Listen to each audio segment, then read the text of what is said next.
Ay, perdón, antes no me hablaba Zoom, ahora sí.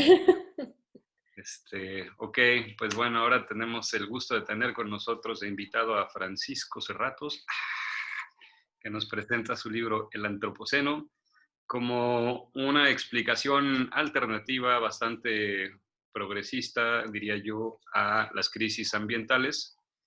Y pues bueno, supongo que entre que es un tema muy denso, que puede parecer muy abstracto y por lo mismo como repudiarnos un poquito, como nos hace desarrollar cierta resistencia entre eso y que además pues, implicaba una lectura previa bastante extensa, pues obviamente no nos vamos a poner como muy ambiciosos de entrada con la conversación. Y pues bueno, yo de hecho propondría que nos hicieras como una presentación inicial, Francisco, de 15 a 20 minutos de lo que crees que es relevante de esta propuesta en este contexto y pues sobre todo así en plan de eh, Capitalocena for Dummies, considerando que muchas personas seguramente no lo leyeron. Y bueno, seguramente de ahí podremos partir más adelante para, pues, en ya conversación, afinar dudas más puntuales y tratar de subirle el nivel, ¿no? Vamos a ir increciendo esta vez.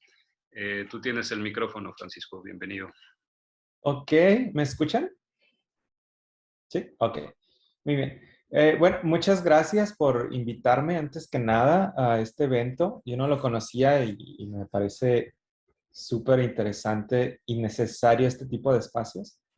Am, bueno, el libro.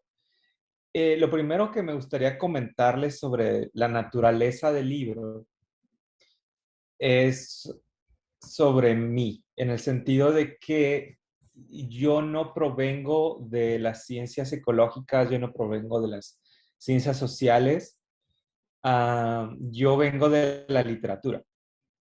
Yo estudié literatura toda mi vida, hasta el posgrado, y hace 5 años fue cuando yo me empecé a interesar en estos temas ambientales. Antes yo tenía el interés, pero sobre un tema muy específico que es los animales. Entonces, incluso he publicado artículos sobre la cuestión animal desde el humanismo, pero hace 5 años, cuando, pues, en una nota, ¿no? De tantas que circulan en redes o en el periódico, pues comencé a leer un poco más sobre esto y me interesé más y más y más hasta que en una casualidad eh, yo estaba investigando para un libro que dejé inconcluso, un libro de ensayos sobre objetos perdidos. Dije yo, bueno, pues tengo que incluir animales que han desaparecido, ¿no? Animales que se han extinguido, que ya no existen. Y en la medida en que me fui adentrando en ese tema de la extinción de animales, los que leyeron el libro y llegaron a esa parte de la extinción, cuando cuento la historia de Jefferson, eh, pues ahí fue el momento en el que hice un clic, ¿no? Pero fue más bien un clic como un shock, porque dije yo, así como que, madres, ¿no? O sea, yo no sabía que algo tan terrible estuviera pasando en el mundo. Y ahí fue cuando abandoné ese proyecto y comencé el libro que ustedes tienen. Y a partir de ahí cambié totalmente mi carrera. Entonces, estoy en las humanidades, pero en lugar de seguirme enfocando en la literatura y animales, me fui moviendo hacia el humanismo ambiental. Entonces, en el humanismo ambiental, fui descubriendo algunas ideas sobre la crisis climática o la emergencia climática, que fueron más o menos como formando mi concepción o mi visión sobre lo que estaba pasando. Bueno, lo que está pasando. Y el primer concepto que encontré ahí, en esa investigación, fue un concepto, que es el concepto de antropoceno. Y al principio yo adopté ese concepto, y bueno, si ustedes lo quieren usar por mí, no hay problema, no soy un dogmático, pero bueno, me encontré con ese concepto de antropoceno, y lo adopté siguiendo las lecturas que estaba haciendo en ese momento. Pero después, conforme fui investigando aún más, me topé con otro concepto que me convenció aún más, mm, por la sencilla razón de que yo soy una persona muy de izquierda, muy, muy de izquierda. Desde que tengo conciencia siempre he sido de izquierda. Entonces, por mi formación, mi educación, y en ese proceso encontré este otro concepto que es capitaloceno. ¿Cuál es la diferencia entre los dos? Bueno, en el libro lo explico más o menos, ¿no? No hay realmente digamos, o usas esto o usas, no es una cosa o la otra. El antropoceno es un concepto científico que surge de la ciencia. En el libro lo explico también, que curiosamente ese concepto se acuñó masivamente a partir de una conferencia en México con Crutzen en Cuernavaca, por cierto. Y pues a partir de ahí el concepto se empezó a hacer muy famoso en los medios de comunicación sobre qué estaba pasando en el mundo. Y la pregunta en esta discusión que más surgía era, bueno, pues si ya hemos alterado completamente todo el sistema terrestre, pues eso quiere decir que la humanidad ha puesto un fin a al periodo geológico llamado al Holoceno, ¿no? Y después, cuando encontré el concepto de capitaloceno, me di cuenta que ese concepto de antropoceno era incompleto, porque si vamos a nombrar causas de las tragedias ambientales que estamos viviendo, pues no somos todos los humanos contribuyendo de la misma manera a ese problema. Es decir, hay una cuestión de racismo, de clase social, en todo este embrollo que siento que el antropoceno como concepto no engloba o no describe perfectamente. Porque no es la época del ser humano o del hombre, sino es la época de ciertos humanos con mucho poder económico y político, ¿verdad? Que imponen un sistema económico que obliga al resto de la población a entrar en una relación, ¿verdad? Muy dañina con la naturaleza. Y a partir de ahí, ¿verdad? Es como una reacción en cadena. O sea, sí, todos participamos de una manera u otra en esto, ¿no? Pero es que nosotros nacimos en este sistema sin una opción.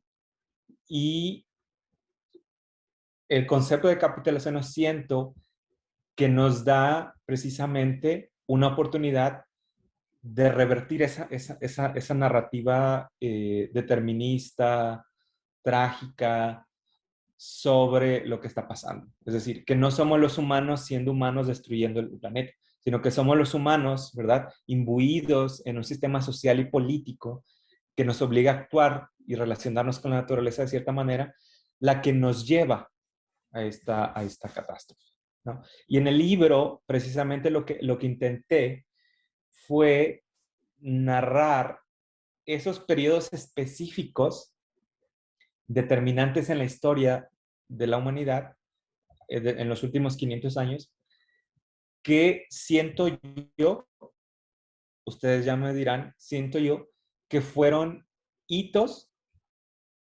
para este presente, o sea, para llegar a donde estamos hoy día, ¿no? Entonces, en el libro me enfoco principalmente en periodos específicos. Uno, el surgimiento del capitalismo y su relación con la naturaleza. Dos, cómo el colonialismo tiene una influencia muy grande en este sentido. El racismo, cuando hablo, por ejemplo, de la cuestión de los esclavos y en el Congo. Y luego en otro capítulo hablo ya sobre ciertos, digamos, no sé cómo llamarlos, como mercancías determinantes en la historia del capitalismo que lo obligan a abrir nuevas fronteras extractivas alrededor del mundo. Entre ellas, bueno, está la carne, o la industria de la carne, de cómo inició en Estados Unidos como, ¿verdad? La vaca como un agente colonizador que en la medida en que se fue expandiendo, se fueron extinguiendo los bisontes y al mismo tiempo, ¿verdad? Se fue consumando el despojo de tierra de los nativoamericanos aquí en Norteamérica. Y otra mercancía, digamos, es el algodón. La historia del capitalismo no se puede explicar sin el algodón y probablemente no hay, al igual que el azúcar, no hay otro monocultivo más dañino para el planeta como lo ha sido el algodón históricamente. Otra es el azúcar, después hablo del petróleo, hablo del carbón. Entonces, cada capítulo del libro va en ese sentido, de darle una configuración política y social a la crisis que estamos viviendo. ¿Para qué? Pues para cambiar el sistema que nos ha traído aquí. De nada sirve, en mi opinión, no sé si ustedes la comparten, tener, digamos, una transición energética si cambiar este sistema social en el que vivimos. Porque simplemente se va a cambiar de un paradigma de acumulación de riqueza, en este caso combustibles fósiles, al control de la energía, que ya es un derecho humano, ¿verdad? Al control de energía por los mismos monopolios o por nuevos individuos que ahora, por ejemplo, tienen mucho poder económico, como Elon Musk, ¿no? Cuya empresa Tesla tiene una apertura de fronteras extractivas de litio que se expanden desde Argentina, Bolivia, Chile, Australia, hasta llegar a China y parar en una fábrica de California, por ejemplo, ¿no? Y bueno, y por ahí va más o menos la idea. No sé si me explico muy bien, no sé si expliqué muy bien el origen del libro y el propósito de él, que era instaurar una narrativa para resolver la crisis climática. Y por ahí va, ¿no? No sé qué piensan. Gracias, Francisco. Yo creo que sí lo lograste porque, pues, es por eso que estamos aquí reunidos analizando este libro y no otro.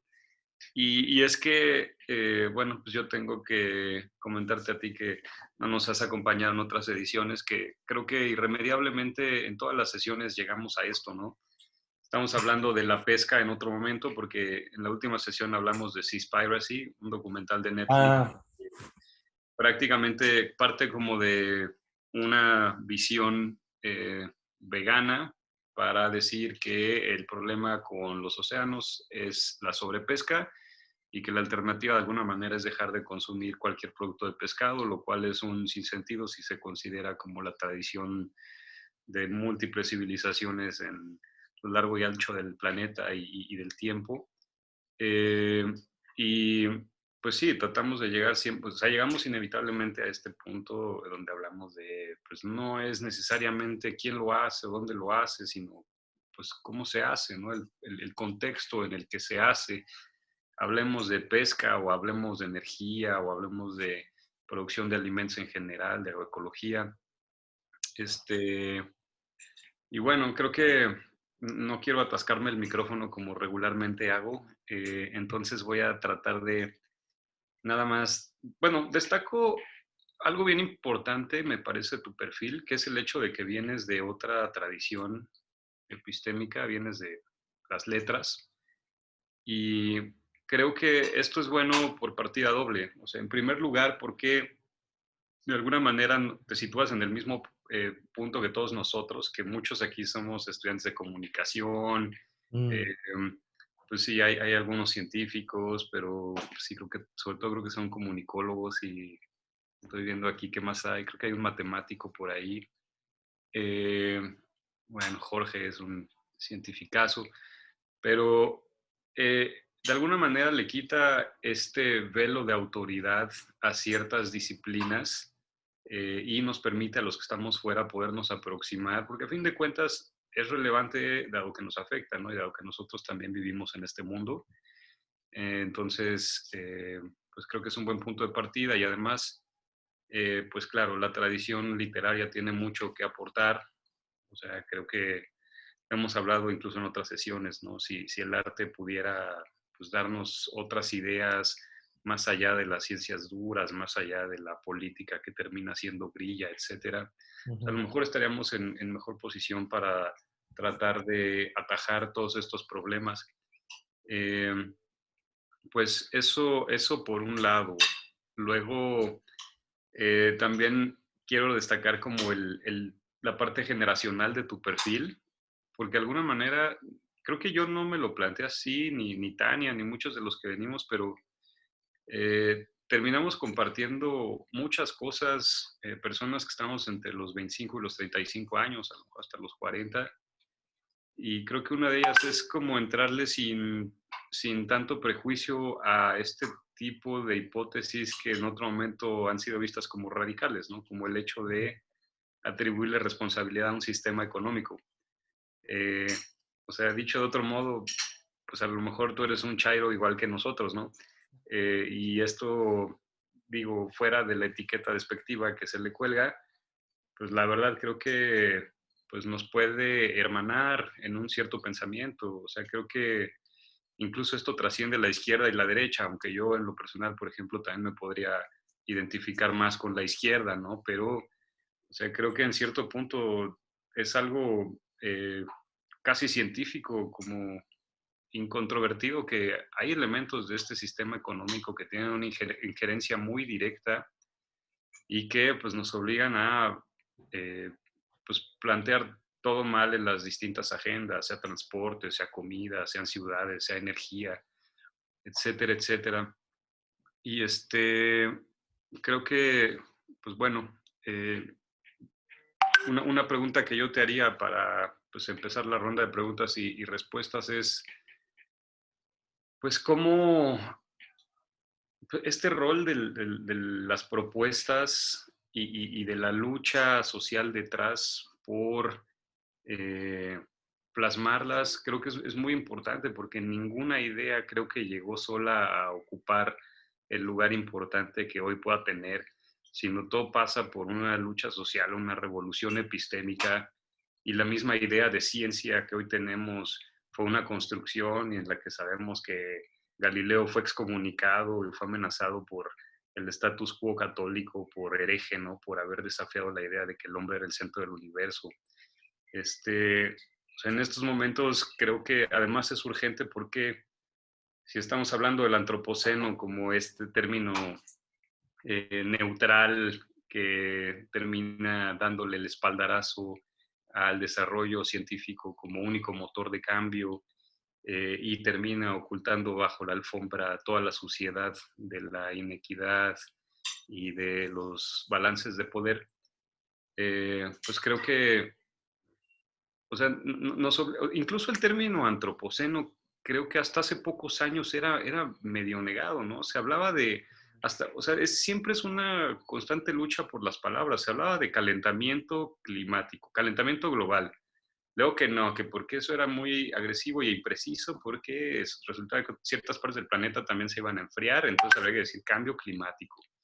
Y entonces después vino el antropoceno, y hay quien decía como, uy, qué mamón, ¿no? Es más preciso decir cambio climático, y bueno, ya medio llegó antropoceno. Luego llegó Greta Thunberg a decir, no, es que la casa está en llamas. Y hay quienes empezaron a decir, sí, la casa en llamas y todo esto.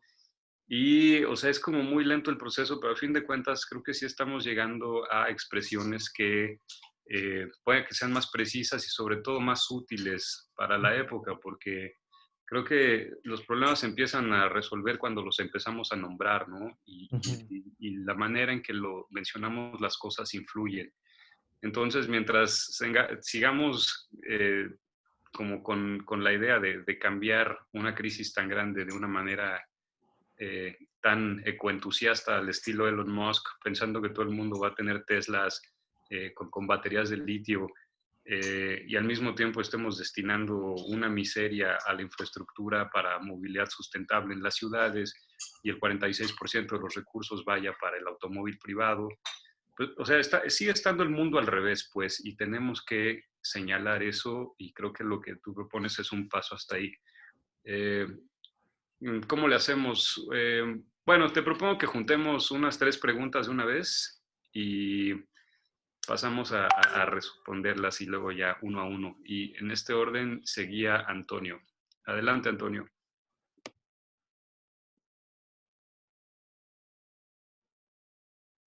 Juan, va Dulce, creo, ¿no? No la veo. Sí, Juan, ahí estoy en la lista. Ah, perdón, es que no vi el chat, lo tenía cerrado. Gracias, Dulce, gracias, Antonio. Qué caballerosidad el reconocerlo. Pero entonces, en ese orden, Dulce y luego creo que sigue Antonio. ¿Qué onda a todos y todas? Es la primera vez que participo. Hola, Dulce. Hola, Francisco. En primera, pues, informarte que ya casi voy a poquito más de la mitad del libro. Muy enriquecedor. Y mi pregunta es un poquito, va en lo que estaba diciendo al final, Juan, sobre la electromovilidad. Ajá. En la introducción del libro, justo divides cómo empezaron del carbón a la máquina del vapor y luego justo lo del algodón que decías. Y ya después vas con lo del petróleo y justo voy en esa parte. Entonces, quiero juntarlo con lo que está pasando o vimos la semana pasada respecto a Shale y Exxon, que digamos los están presionando para acelerar su reducción. Pero justo en esta parte que voy del petróleo, pues enfatizas mucho que comenzó como un negocio y que es muy inherente a la guerra misma. Pues, ¿qué tan probable o qué opinas de estas presiones a estas grandes como Exxon y Shell? Ya sin mencionar a Pemex. Bueno, sí, esa parte del petróleo fue casi de las primeras que escribí también. De cómo surgió como industria y como dice Dulce, fue contemporánea de las grandes guerras de los últimos, digamos, pues sí, ¿no? Desde finales del siglo XIX hasta digamos, la guerra de Afganistán, la guerra de Irak y todo esto. Pero la primera guerra realmente por el petróleo fue la Primera Guerra Mundial. Ahí es cuando todo el armamento o, digamos, los automóviles de guerra pesados ya todos usan gasolina. ¿Y qué pienso de esto último que pasó? Creo que eso es lo que se tiene que hacer. Que no es una opción de las empresas decidir cuándo tienen que dejar de producir tanto petróleo. Es algo que se tiene que imponer legislativamente sobre ellas para que empiecen a planear en qué van a usar ese poquito petróleo que van a seguir sacando. Porque de que vamos a necesitar petróleo, sí necesitamos petróleo. Necesitamos petróleo, por ejemplo, para crear jeringas para las vacunas. Necesitamos petróleo, ¿verdad? Para cierto tipo de objetos que sí son necesarios para nuestro bienestar, pero que son completamente ya obsoletos, por ejemplo, lo que dijo Juan, para mover personas en un automóvil. ¿No? ¿Por qué? Porque a veces nos centramos mucho en la parte del automóvil, pero nos olvidamos que a partir del automóvil se construye todo un ecosistema, o más bien todo, sí, como un ecosistema de infraestructura alrededor del automóvil, que contaminan, pero un chingo. Por ejemplo, la construcción de carreteras. O sea, son muchísimos recursos que el Estado invierte para que los automóviles circulen a gusto las calles. Al crear carreteras, se rediseñan las ciudades enteras. ¿Cómo se parten las calles? ¿Dónde hay una curva? ¿Dónde se va a poner un negocio? ¿Dónde va a estar la escuela? O sea, se diseña todo lo que vivimos, o sea, está alrededor de la industria del carro y por tanto de la industria del petróleo. Entonces, la que pasó la semana pasada, por si no leyeron la noticia, fue que una corte de Países Bajos obligó a la histórica petrolera Shell, que en el libro cuento la historia de cómo surgió esa petrolera, a reducir sus emisiones para el año 2030, creo, a 50%. Entonces yo creo que eso se tiene que hacer ya. No es cuestión de mercado, de que, ay, es que todavía hay demanda. Esa es una mentira neoliberal, de que la demanda es la que, ¿sí me entienden? La demanda es la que dirige, digamos, la producción de un producto, ¿no? O sea, toda demanda es creada, es fabricada. Y creo que por ahí debe de ir. Es decir, no es una cuestión ya de opción, es que ya se tiene que obligar, se tiene que legislar, ¿verdad? Hacia esa transición.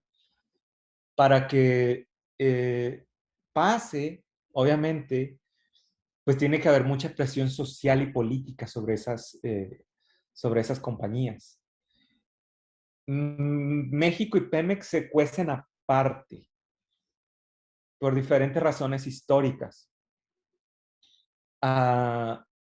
Shell es una compañía privada, como ExxonMobil. ¿Cuál es la otra grande? Está Exxon, Chevron, Exxon, que son las más grandes de acá de Occidente, sin hablar, por ejemplo, de la rusa, ¿no? Que contamina, pero un chingo.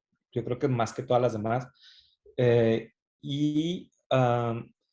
Creo que se debe de obligar a estas corporaciones a hacerlo. En cuanto a las petroleras estatales, ese se cuesta un poco más aparte porque ya entra ahí la cuestión, ya no tanto, un tanto histórica de cada país. En el sentido de que, por ejemplo, el petróleo en México. El petróleo en México, la industria petrolera, comenzó precisamente controlada por los Rockefeller y por Shell, ahí en la cuenca del Golfo. El norte era, creo que para Rockefeller, y el sur estaba controlado por Shell.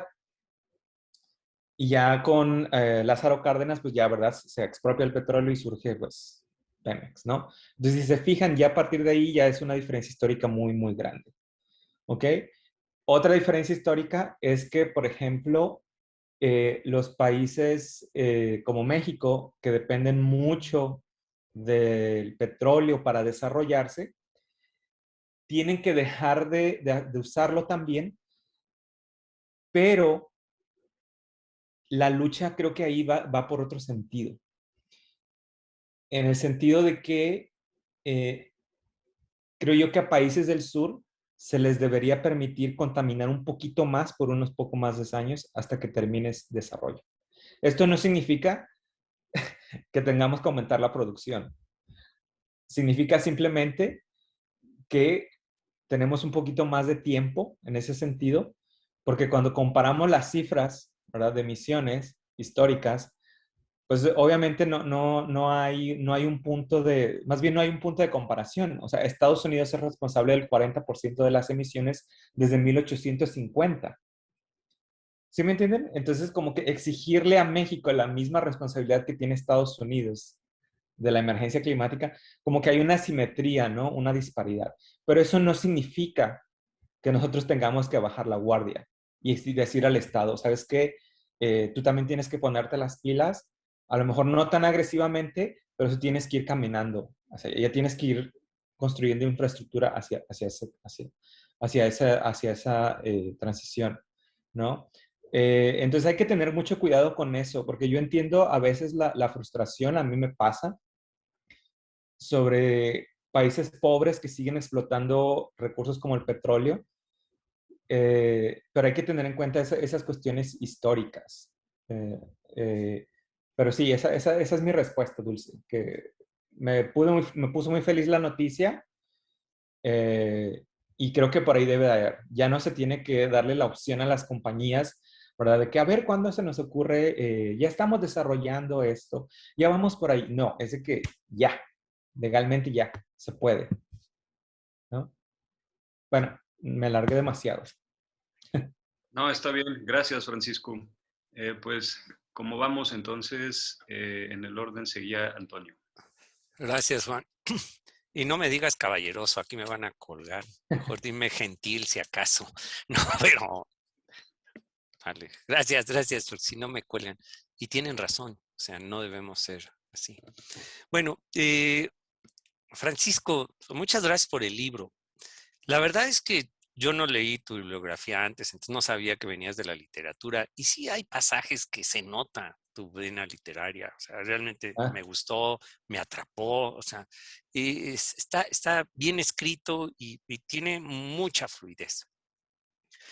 Ahora déjame, tú dijiste las bondades que tienes de ser literato, ahora déjame utilizar mis prejuicios, ¿no?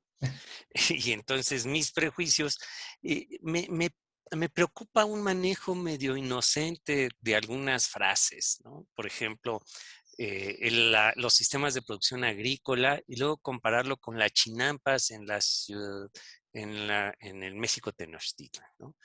Cuando la chinampa solo era de México Tenochtitlan, en ningún otro lado. En el lago de Pátzcuaro no había chinampas, ¿no? Yo, me resulta muy interesante la propuesta que haces de que la Pemex es diferente. Yo no lo veo tan claro. O sea, estoy de acuerdo que la compañía ya no pertenecía a los Rockefeller, pero la política petrolera de México seguía lo que le decían los Rockefeller, ¿no? De hecho, en la crisis petrolera, México no entra a la OPEP. ¿Y por qué no entra a la OPEP? ¿Y qué beneficios le dio Pemex a la población mexicana? Nada a la población mexicana. O sea, generó una capa de ricos y nada. O sea, no me queda claro eso que estás diciendo que hay diferencias. No me queda claro. A lo mejor yo no tengo vena de sociólogo y a lo mejor ahí me equivoco. Pero yo creo que siento en tus primeros capítulos, tengo que confesar que no lo he terminado. Tengo todo la intención de terminar el libro, me parece muy, muy bien escrito, pero sí tengo algunas cosas así como que se manejan de pronto inocentemente. La lucha por las palabras. Me interesa más la conceptualización. Yo cuando trato de hablar con sociólogos, es más, hasta con algunos ingenieros, el concepto de una palabra yo tengo que modificarlo porque venimos de diferentes lugares y trato de entender el concepto más que aferrarme a la palabra. Esto que ay, ya se me pasó quién lo dijo, pero que la refinería de Tula llega toda la contaminación a México. Pues no solo Tula, y no solo en esta época. Los toltecas, cuando vivieron en Tula, se acabaron el Valle de Mezquital y los toltecas desaparecieron. Los teotihuacanos, cuando vivieron en Teotihuacán, se acabaron la región. O sea, lo único que quiero decir, esto no es estrictamente estoy de acuerdo contigo que dices los toltecas vivieron 500 años, los teotihuacanos también 500. Y el Capitaloceno, como tú lo dices, pues nos estamos acabando nuestro planeta en una cuestión de un siglo, ¿no? Entonces, la velocidad con la que se acaba esto puede ser importante, pero todos los sistemas de producción actuales, o los que conocemos todos, han deteriorado el ambiente y han provocado una disparidad en la población también importante.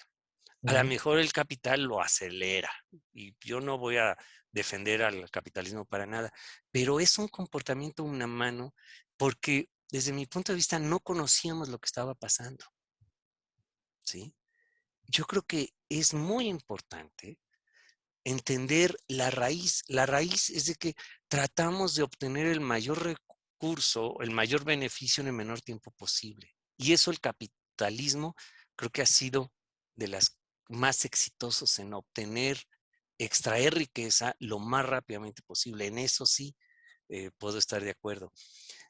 No voy a defenderlo para nada. Me parece que es muy importante entender que no es, a mí me gustó mucho las últimas frases que estabas comentando. Las últimas frases decías, nosotros tenemos que luchar para que haya un gobierno que le ponga límite al capital. Pero ¿cómo vamos a entender que tenemos que luchar si no decimos que somos parte del problema? Si ponemos el problema en el otro, o sea, si nosotros las personas que estamos acabándonos el sistema, porque somos de alguna forma todas las personas, si no nosotros nos sentimos parte del problema, si no lo ponemos en el otro, en el capital, y además en el capital que es algo externo, pues decimos, pues no podemos hacer nada porque yo soy una persona individual. Si somos parte de la naturaleza, que esto es mucho lo que está diciendo ahora los biosistemas, nosotros somos otra especie más, otro animal más. Entonces podemos empezar a entender la situación. Me preocupa eso de poner el problema en el otro y no en una sociedad que, por supuesto, hemos tenido beneficios unos y otros no han tenido beneficios, pero somos parte del problema. Me gustaría más vernos, me gustó mucho un concepto que apenas revisé que se llama familia de la humanidad. Suena muy interesante, ser los mismos, las mismas personas. Yo creo que me gustaría más a ver si puedes abordar, no he terminado y a lo mejor lo abordas al final y entonces estoy haciendo preguntas totalmente tontas, pero bueno, como muchas veces, pero bueno, me animo a hacerlas, pero me gustó el libro, me invita mucho a terminarlo y muchas gracias por compartir. Muchas gracias, Antonio. Fíjate que estoy leyendo precisamente este libro que es fascinante, que se llama The Fate of Rome, Climate Disease and the End of an Empire, que se traduce así como que el destino de Roma, clima, enfermedades y el final del imperio, donde habla precisamente de cómo los romanos, al crear un imperio, crearon una ecología. Y esa misma ecología creó las condiciones climáticas y epidemiológicas que lo llevaron a su, a su debacle, ¿no? Yo concuerdo contigo. Hay ejemplos de civilizaciones que muchas veces, que por ignorancia, ¿verdad? Como los romanos, un poquito los mayas, porque, bueno, se asentaron en un lugar donde hay mucha roca y era muy difícil cultivar ahí. Y el crecimiento de las ciudades mayas y todo eso contribuyó un poquito, ¿no? No debacle, sino a su dispersión. Y bueno, hay otras, ¿no? Ejemplos. Sí es verdad eso. La diferencia que yo pondría aquí es la escala. Es decir, ¿se me entiende? O sea, se ha llevado a un planeta entero. O sea, es que a veces como que es un poco abstracto, ¿no? Pero si lo vemos en términos físicos, o sea, a un planeta entero al casi colapso total. Hace poco, no sé si vieron la noticia, ya la crisis climática, por ejemplo, ya movió de su eje de rotación al planeta Tierra. En tanto por, ¿verdad?, el derretimiento de los glaciares, sobre todo de Groenlandia, pero también porque la industria de la agricultura está sacando demasiada agua del subsuelo y eso ha, ¿verdad?, alterado el peso del propio planeta. Entonces, esa creo que es una diferencia muy importante. La escala. Otra, que sí tiene razón. Somos todos los humanos, ¿verdad? Pero yo pienso que al decir, es que somos nosotros los humanos, está bien, pero siempre hay que agregar un poco de contexto al sentido. Somos los humanos, ¿verdad?, actuando dentro de cierto sistema político y económico, de la misma manera que los romanos, ¿no? O sea, crearon su propia ecología del desastre, ellos mismos actuando dentro del propio sistema político-económico de Roma. Entonces, en ese sentido, va por ahí el asunto del capitaloceno. No es tanto que yo, digamos, como que distraiga la atención o quiera yo distraer de la atención, ¿verdad? O de nuestra responsabilidad, sino que yo pienso, ustedes ya me dicen si estoy bien o estoy mal, que al enfocar nuestra atención hacia el sistema, podemos realmente proponer cosas para cambiar ese sistema.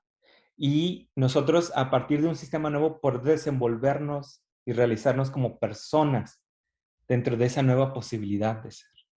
Hay muchas, de hecho, estoy escribiendo la segunda parte, que es todas las soluciones. Voy a explorar todas las soluciones que se han propuesto para esto, desde la tecnología, desde el tecnocomunismo, desde el neoliberalismo tecnocrático.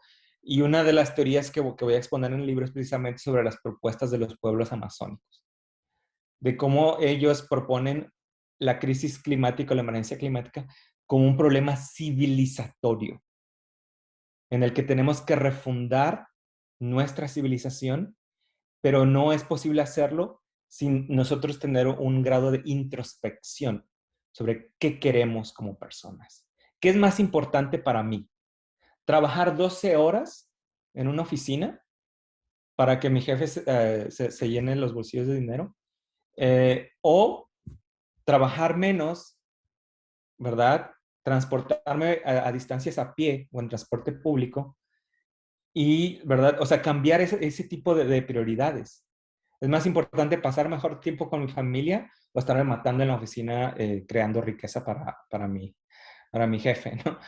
O sea, entonces sí, yo entiendo el punto.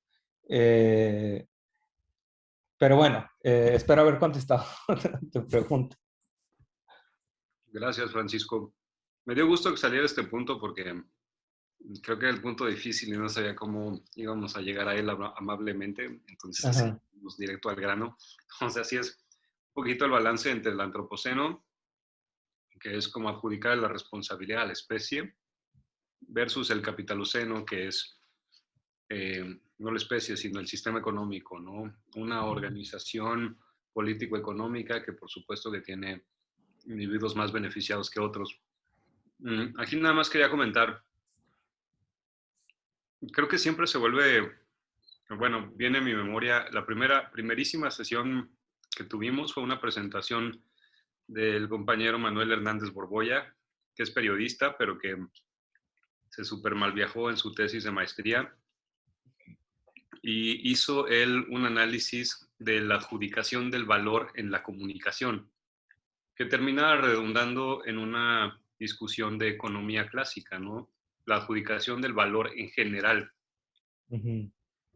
Y él citaba estos ejemplos clásicos de por qué el oro solo tiene un valor una vez que lo hemos sacado de las entrañas de la tierra con dinamita, causando una cantidad de externalidades espantosas, desperdiciando miles y miles de litros de agua, y lo volvemos a dejar en entrañas de tierra, pero que son en las bóvedas de Fort Knox o de las reservas de cualquier banco en cualquier país, ¿no?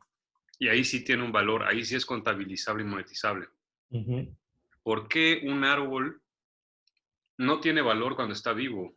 Porque no hemos podido como civilización ponerle un valor a los servicios ecosistémicos, ¿no? Esto de que captura el polvo, da sombra, purifica el aire, retiene la humedad en el piso, retiene la fertilidad del suelo, es un espacio para que anide la biodiversidad, etcétera, etcétera, etcétera. La única manera en que le damos valor a un árbol es cuando está talado, porque entonces si es madera o pulpa para papel o abono, composta, lo que sea. Y creo que aquí la manera en que yo lo veo y que es la crítica fundamental que tengo al capitalismo es su capacidad para comodificar la naturaleza, ¿no? Y lo vemos todos los días, es una maldita maldición, valga la redundancia. O sea, un aguacate parece que es una fuente de proteínas, minerales, ácidos esenciales, no sé cuánta cosa bella, ¿no?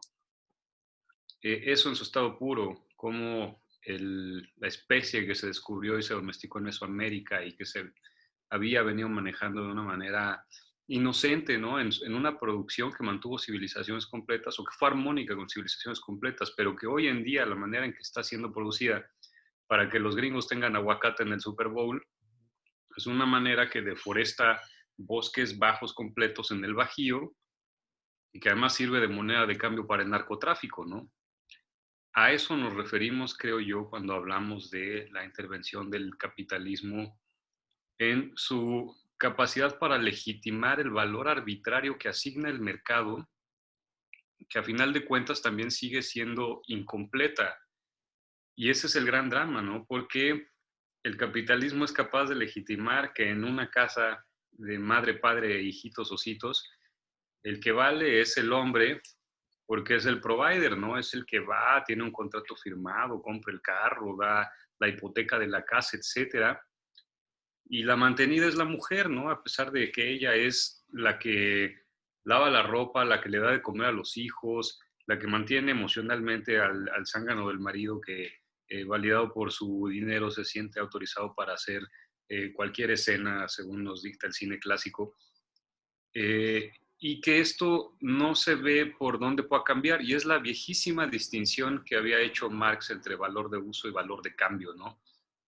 Entonces, eh, creo yo que aquí está de fondo el asunto, que no podemos seguir priorizando el valor de cambio, que es tal cual lo que valen los commodities, la naturaleza convertida en commodity, o sea que el frijol cotiza en la bolsa de valores, perdón, en el mercado de Chicago, aunque sea una semilla mesoamericana clave para todas las culturas mexicanas, eh, el agua que está ahí empezando a cotizar en Wall Street, el suelo fértil es también materia de especulación, el espacio urbano para cuestiones inmobiliarias, o sea, hasta los vientres ahora en esta cultura de maternidad subrogada, que se está empezando a ver como un turismo explotable desde países del norte global hacia el sur global, ¿no? O sea, es súper frustrante y aquí habría, o sea, recupero esta inquietud del refundamiento civilizacional para decir qué es lo que queremos y volver a esta conversación de el buen vivir o cómo lo llamas tú, lo llamas Lekil Kush Lejal, le llamas Sumac Kausai. Aquí trabajando con la zona Guave de Oaxaca, descubrimos que los guaves le llaman Monapacuy, que es literalmente como salud, pero entendida como un bienestar colectivo, porque no se puede estar bien en lo individual. O sea, el bienestar es necesariamente algo de la comunidad, ¿no? Y bueno, en todo esto, para no terminarme de debrayar, y además seguramente ya surgieron, ay güey, sí, perdón, les dije que tengo la tendencia a atascarme el micrófono, disculpen. Pero no hay manos levantadas, entonces puedo seguir. Ya, es primavera. Ok, ya nada más termino primavera. Pues sí, o sea, el meollo del asunto es ese, empezar a darle una responsabilidad al capital, dado que también creo que venimos de una inercia de la Guerra Fría en que una generación completa antes que nosotros peleó por el liberalismo económico, peleó contra el estatismo, peleó contra la decisión unilateral de los jefes de Estado o de los autócratas que gobernaban pues, los soviets, pero como que no se dan cuenta, están tan ocupados que no ven el lobo dentro del gallinero, ¿no? Y no se dan cuenta que quienes nos gobiernan ahora son otros autócratas, solo que en Wall Street y con una pseudomáscara de eficientes en los negocios, ¿no? Por eso creo que es importante mantener esta conversación. Perdón, Primavera, adelante. Gracias, Juan. Pues Francisco, yo tengo algunas preguntas de lo que estuve leyendo y sobre todo porque compartí esas experiencias de tu libro con mis estudiantes, ¿no? En la universidad. Primero, la universidad donde yo doy clases es una universidad de izquierda, ¿no? Y donde desde que entramos a esa universidad nos machacan con el marxismo, etcétera, etcétera, ¿no? Pero bueno, yo doy clases en comunicación, ¿no? Entonces, cuando empiezo yo a hablarles del asunto de cómo surgieron los medios de comunicación y que tienen que ver con la guerra, ¿no? Y que eso tiene que ver también con lo que tú estabas diciendo, ¿no?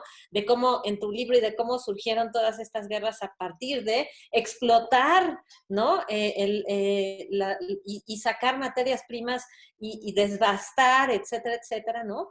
y que además hemos vivido durante muchos años en el capitalismo y que por más de que queremos combatirlo, seguimos en él, ¿no? Entonces, mis estudiantes me dicen, bueno, sí, pero lo que también dice el texto y lo que nos dice Marx y lo que, cómo es que surgieron todas estas, pues, grandes empresas, ¿no? Que además, pues bueno, se terminan unas en un periodo y empieza otra y sigue evolucionando y sigue creciendo y nosotros seguimos destruyendo, ¿no? Y ellos me decían, bueno, porque yo les explicaba esto que tú decías, ¿no? Bueno, es que, pues sí, pero no es lo mismo, ¿no? Y hay algunos que vivimos en países en que, pues sí, contaminamos, pero contaminamos menos, y hay otros que se la han pasado todo el tiempo así, etcétera, ¿no? Decía, y me dejaron pensando, porque decían, pues sí, pero esas diferencias nosotros no las vemos, porque de poquito en poquito, ya sea unos más y otros menos, ya está, a nosotros qué nos va a quedar, ¿no? O sea, ellos dicen, bueno, pues sí, pero todos esos que estuvieron atrás ya destruyeron y eso no se va a recuperar nunca, ¿no? Entonces, decir que nosotros como somos pobres, entonces nosotros podemos contaminar poquito para poder sobrevivir. Y ellos me decían, bueno, pero ¿sobrevivir a qué? ¿No? O sea, si ya no le vemos como el horizonte. Y la otra cosa es que decían, bueno, a ver, ya conocemos todo esto que está pasando, ¿no? Ya sabemos cómo surgió, qué es lo que está causando todo esto que nos está sucediendo, ¿no? Y sobre todo ahora con la pandemia, ¿no? Ajá, pero ¿y ahora qué vamos a hacer, no? Si las Naciones Unidas se quedan calladas y ven que las vacunas, ¿no? Es un mercado y cada quien se pelea a ver quién se las vende más caras, más baratas, etcétera, no se abren las patentes, ¿no? Y ellos me decían, bueno, pues seguimos en el mismo círculo, ¿no? O sea, pero tratando de justificar que nosotros contaminamos poquito y bueno, pues porque nosotros necesitamos y somos diferentes y nuestra historia es distinta, ¿no? Y luego decían, bueno, y luego nos preguntamos, cada cosa que hacemos entonces destruye y contamina, ¿no? Dice, nosotros vamos a ser comunicólogos y necesitamos usar un celular y resulta que el litio nuestros celulares tienen litio, entonces están muy asustados y dicen, bueno, pues ya abrí los ojos, pero entonces ahora ¿qué hago? ¿No? O sea, ustedes en tantos años de capitalismo, ¿qué han hecho? Y nosotros pues tampoco podemos resolver lo que ya han venido destruyendo y pues que nos pongan y nos digan que qué mal está el mundo, ¿no? Pues eso ya lo sabemos, ¿no? Entonces, hay estas interrogantes, ¿no? Pues y sobre todo me gusta que vas a hacer el libro de las soluciones, ¿no? Porque nos las hemos vivido, creo, en todo, y sobre todo los periodistas, ¿no? También, en que, bueno, no describimos las circunstancias graves, ¿no? Pero nunca mostramos las soluciones, las posibles soluciones, ¿no? Entonces, bueno, pues esas son como preguntas que no son mías, ¿no? Pero que te las transmito porque pues tiene que ver con qué piensan los más jóvenes sobre esto, ¿no? Híjole, es que esas preguntas son terribles porque te las hacen personas jóvenes, ¿no? Entonces, es el momento en que tú ya como una persona, bueno, como profesor y tú como profesora mayores ya te trabas, ¿no? Porque son preguntas tan complejas, pero el hecho de que sean preguntas tan complejas es un indicio del meollo en el que estamos metidos.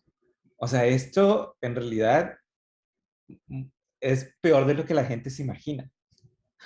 O sea, en realidad vamos a empezar a ver, ya lo estamos viendo en estas décadas, por cierto, hoy ya comenzó la temporada de incendios en la Amazonía, entonces prepárense para las próximas noticias.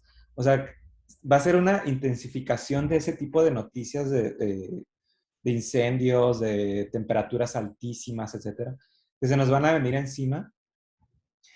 Y perdón que te interrumpa, Francisco, pero ante eso uno me dijo, bueno, pues si ya está todo destruido y ya no hay vuelta atrás, pues ya que se acabe todo y sigamos consumiendo, ¿no? Pues ya, total, ¿no? Si el mundo se va a acabar, entonces te quedas así como, wow, ¿no?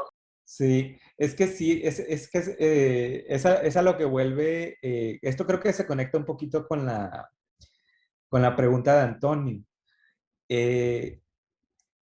de que sí tenemos que hacer la responsabilidad nuestra, de que sí es un sistema el responsable, pero nosotros somos también los responsables de cambiar ese sistema, de no caer en esas narrativas que les conviene a los poderosos, de que ya todo está perdido, pues ya, ¿no? Pues que se acabe todo de una vez, pues al final pues nos vamos a extinguir, nos vamos a morir, ¿no? Vamos a quedar ahí un sedimento ahí, ¿no? De huesos, pues ya. Pero el problema es que cuando inconscientemente, o sea, este tipo de racionamientos así un poco, son hasta cuestiones un poco irracionales, es de que antes de que llegue eso, o en el proceso en el que nos acabemos todo, que nosotros nos vayamos a acabar, vamos a ver y estamos viendo mucho sufrimiento, mucho sufrimiento. La pandemia de hoy, o sea, es eso.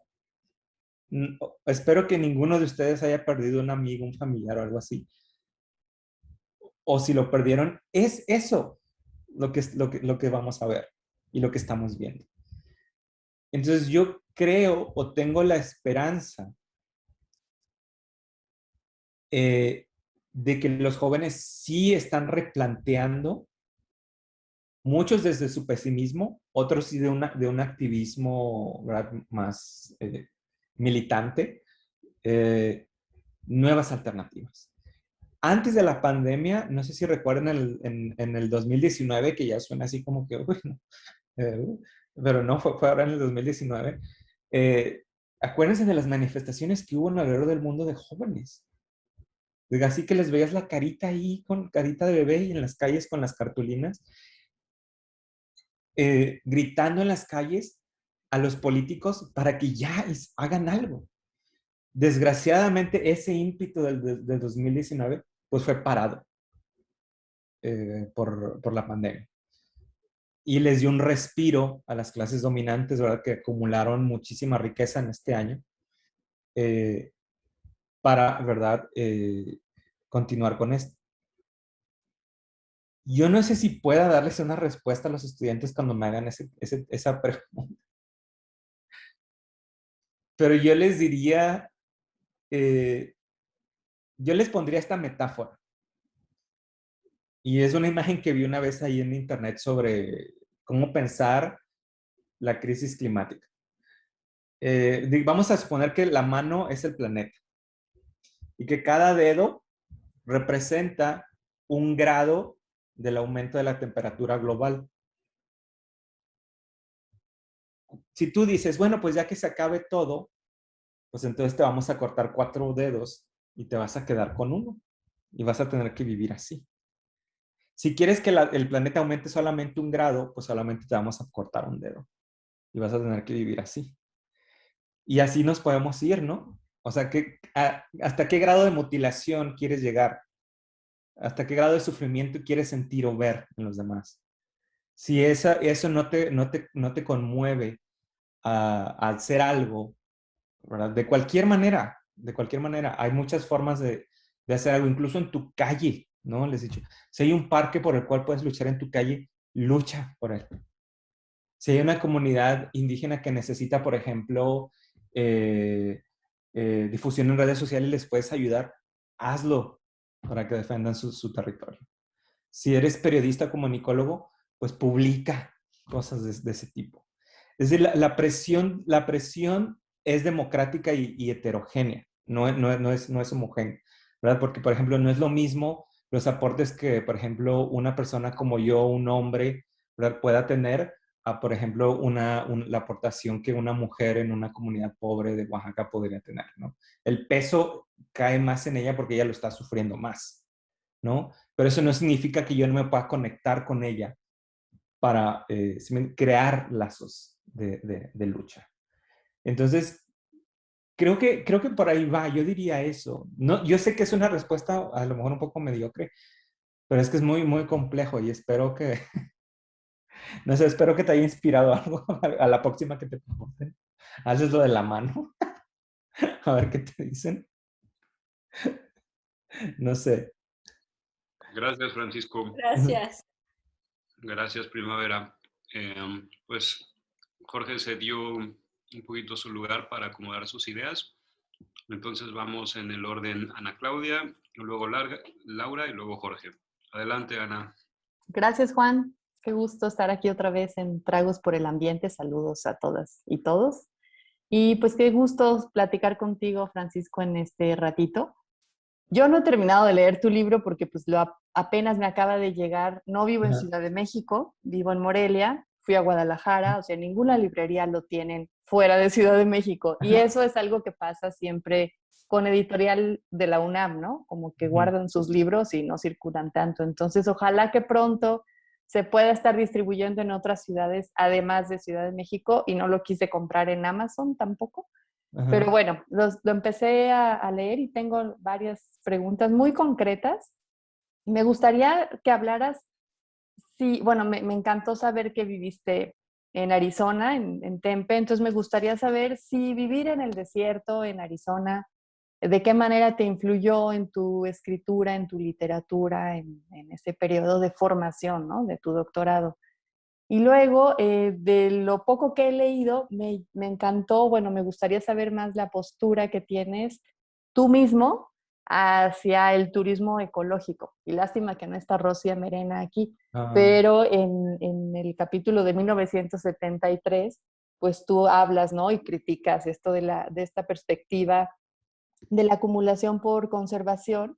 Y entonces dices pues que el turismo ecológico, que son espacios naturales conservados, en la medida en que miles de turistas arriban. Pero yo creo que ahorita hay proyectos de turismo sostenible y turismo ecológico bien interesantes que están ayudando o buscan ayudar a las comunidades y a los mismos mexicanos a acercarnos a la naturaleza, a conocerla, a estar en contacto con ella. Entonces, pues eso, que me gustaría que nos contaras eso un poquito. Y también aclarar la idea ¿de qué dijiste hace ratito? Del eje de rotación que cambia con el cambio climático, o que el cambio climático es consecuencia de estos cambios de eje de rotación. Yo no sé si hablaste con algún geofísico, porque yo tengo entendido que no es una teoría como muy consensuada. Ese eje de rotación ha cambiado por millones de años de manera más o menos natural. Sí se está acelerando un poquito. Vi hace poquito una nota en la BBC, pero ni siquiera mencionan algún artículo científico o algún científico, un geofísico que demuestre eso. O sea, parece que hay una creencia, pero creo que no está demostrado eso. Y ya, sería todo. Gracias. Fíjate que, bueno, voy a contestar las preguntas así de la Como 3 quieras. a 1. Eso lo leí en un artículo de The Guardian y citan el texto académico de una revista de ciencia, pero no me acuerdo, porque lo vi hace como 2 semanas. Pero bueno, la explicación iba más o menos así, que sí, que es normal que cambie de eje el planeta. Y pero en la nota decía que se ha acelerado un poco en los últimos, creo que desde los años 80 más o menos, se ha acelerado sobre todo por el movimiento de los polos y por la extracción demasiada agua del planeta, que dicen como que se extraen demasiada agua y como que mueve un poco digamos, su infraestructura del planeta. Y por ahí va la explicación. A lo mejor tú sabes más de eso, pero a mí me impresionó mucho esa nota. La voy a buscar y si quieres te la mando. Luego la segunda pregunta fue sobre... De tu el postura de turismo, ajá. Sí. Fíjate que del ecoturismo, yo creo que puede haber buenos proyectos, pero es que el ecoturismo, creo yo que el ecoturismo tiene un problema, que es precisamente la etiqueta de ecoturismo, que es precisamente como una etiqueta como esos productos que vemos así como café, ¿cómo le llaman ese café? Que es como producido... Orgánico, por así decirlo, orgánico. Sí, como café orgánico, ¿no? Producido por digamos, una comunidad de Chiapas, ¿no? Digamos, ¿no? O sea, como que a veces ese tipo de etiquetas son son etiquetas que nos venden un producto, que nos venden la idea, ¿verdad? de que como es un producto orgánico de una comunidad de Chiapas, ya tenemos menos culpa de consumirlo, ¿no? Entonces, creo que el ecoturismo a veces cae en ese rollo, porque el problema es que es turismo, y el turismo es un evento de masas. Y yo pienso que una vez leí en un artículo que decía que el mejor ecoturista es el que se queda en casa o el que se mueve lo menos lejos posible. Eh, y, o sea, sí, yo pienso que sí puede haber buena gestión de, digamos, un parque nacional o algo así. Pero el problema que yo veo con eso, Ana, es que a veces cuando un territorio se nombra como un espacio ecoturístico, a veces tiene un impacto muy fuerte en las comunidades locales. Por ejemplo, fíjate esa palabra que usé, gestión. O sea, digamos como que digamos como ciertas comunidades rurales, digamos en Chiapas, en Oaxaca o en algún otro estado, dejan de ser habitantes y se convierten en administradores del territorio. Y al ser administradores del territorio, entran ONGs internacionales a enseñarles cómo tienen que gestionar el territorio cuando son comunidades que tienen cientos de años de ahí y muy difícil les vas a enseñar cómo cuidar su territorio. Si lo destruyen es precisamente por influencia del capital extranjero que viene a decir, aprovecharse de su pobreza. Oye, pues véndeme árboles, ¿no? Y digo, sí, pues los que quieras, ¿no? Porque necesito dinero para mi familia. Entonces yo creo que el problema sería aquí, o más bien la solución sería, es desactivar ese ecoturismo de los flujos del capital global y se vuelva más local para que sea un poco más sustentable. Porque imagínate, todos los que visitan la Riviera Maya, ¿no? O sea, son millones y millones y luego los vamos a llevar a una comunidad para que vean cómo viven los mayas, ¿no? Entonces vienen millones de turistas que contaminan bastante con los aviones en los que aterrizan en Cancún a ver a estas comunidades mayas, ¿no? No sé, eso para mí es un poco problemático. Creo que, como digo, la solución tiene que ser localizar o focalizar localmente ese tipo de actividades para que no estén tan enganchadas al flujo de ese tipo de capital extranjero, que al final hacen más daño que bien Sí, a las comunidades. es que ¿Verdad? por eso digo que lástima que Rosy no está aquí porque ella tiene mucho trabajo en este ámbito y creo que estás generalizando mucho. Hay muchos proyectos de turismo sostenible o comunitario que no son así tan masivos, son más locales y sí son alternativas bien interesantes que están surgiendo actualmente, ¿no? Entonces, no, justo no es para ese tipo de masivo, invasivo, etcétera, sino que son personas que saben y trabajan con ONGs, pero pues más bien nacionales o gente local igual, de Oaxaca hay muchos ejemplos muy, muy interesantes, en Capulalpan, etcétera. Y son personas que están cuidando y haciendo proyectos de conservación bien interesantes a través de mostrar su patrimonio biocultural y te comparten su comida y te enseñan recetas y es muy rico, ¿no? Entonces me parece que ese tipo de proyectos más pequeñitos Sí, pueden ser así. es a lo que voy, o sea, que siento que pueden funcionar así como esos ejemplos que das, Uh-huh. ¿no? Y bueno, la tercera pregunta De Arizona. sobre Arizona y sobre el desierto. Bueno, yo nací en Veracruz, o sea, nací en el trópico. Y para mí, yo llegué ahí precisamente algo muy curioso. Bueno, yo no llegué ahí porque no había nacido. Mi familia llegó ahí, a Veracruz, precisamente con el auge del petróleo en la costa. Mi papá llegó a trabajar ahí a Pemex, la familia de mi mamá llegó ahí, pues ahí se conocieron mis papás, ¿no? O sea, soy hijo del petróleo mexicano. Bueno, entonces yo crecí ahí, pues pues si han visitado Veracruz, me imagino que lo conocen, ¿no? O sea, es verde, lluvia, muy húmedo.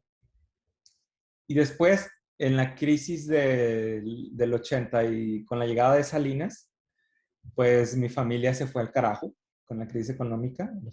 Estoy hablando de la familia materna.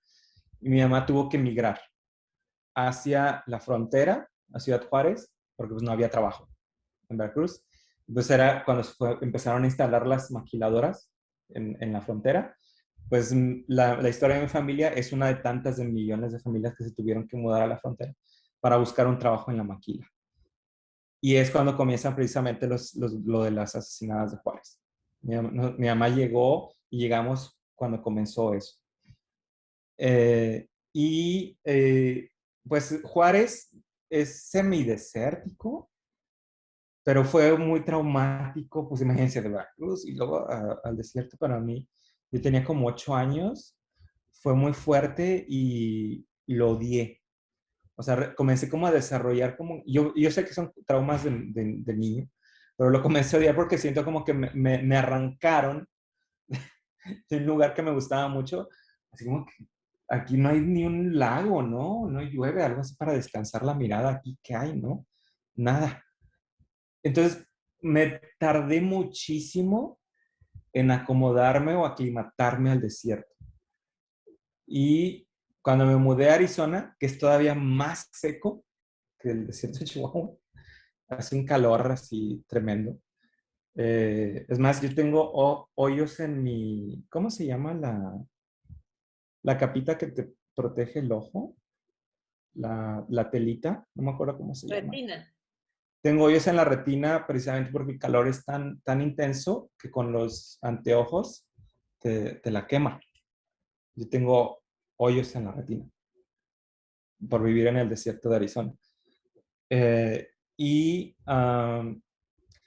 Ahí fue cuando yo le empecé a agarrar el gusto al desierto. Porque el desierto de Arizona comienza en el norte, como por Colorado, que es el desierto rojo, el de las películas western. Es un desierto precioso, precioso, que baja hasta Sonora con los saguaros y termina en la costa, ¿no? Con las ballenas. Y ahí fue donde yo comencé a tener precisamente un interés un poco más por la cuestión de la naturaleza en el desierto. Yo pienso que todas las personas deberían visitar el desierto alguna vez en su vida. Creo que es una cuestión iniciática para todo mundo, porque tendemos a relacionar lo natural con lo verde y las selvas, pero en los desiertos hay mucha vida, mucha vida, y es impresionante la cantidad de sorpresas que uno se puede encontrar en ese lugar. Yo les recomiendo mucho que visiten el de los saguaros en Sonora. El de la costa de Sonora también es muy bonito.